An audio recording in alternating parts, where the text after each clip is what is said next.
Hey everybody, this is Jacoby, and this is your Tuesday Spiritual Taco. It has been so long, and I miss you guys so much. So I want to have this conversation with you guys really quickly. One of my favorite scriptures in the Bible is in Genesis, and it's the story of Hagar, and she was in a very abusive situation with Sarah because Sarah felt jealous because Hagar had a son and she didn't, and she felt like Hagar's existence kind of just mocked her. So she treated her really, really bad. So Hagar left. Hagar left and was, in the wilderness and was like, this is over with. We're going to die. And she puts the baby down and walks away. And there's a voice, and it's God. And it's like, where are you going? And God and Hagar have a conversation.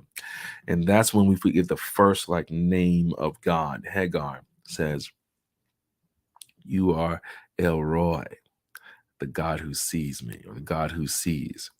And the interesting aspect of this scripture is that this is a conversation between a Gentile who was pagan. And, up until this point, we have no indication that would even talk to our God, but would talk to the many of the polytheistic gods in which she served back in Egypt.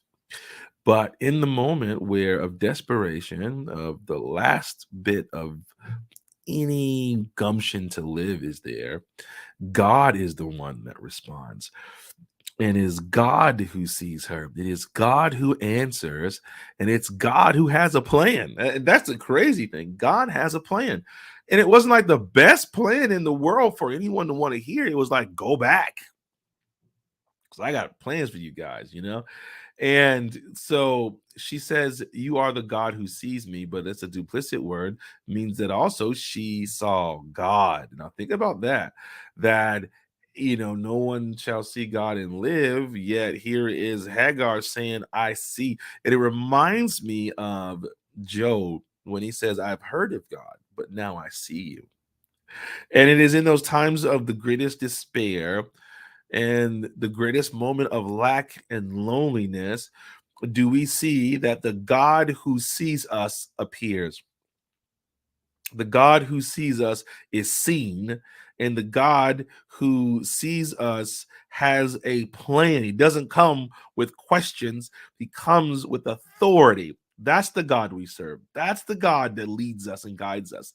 That's the God. And even if the news isn't great, we got to go back to this circumstance, or we're going to have to suffer through this a little bit longer. We're going to have to go through this. We're going to have to get through this. The fact is that God sees us, God answers, and God has a plan. This is your Tuesday Spiritual Taco. I pray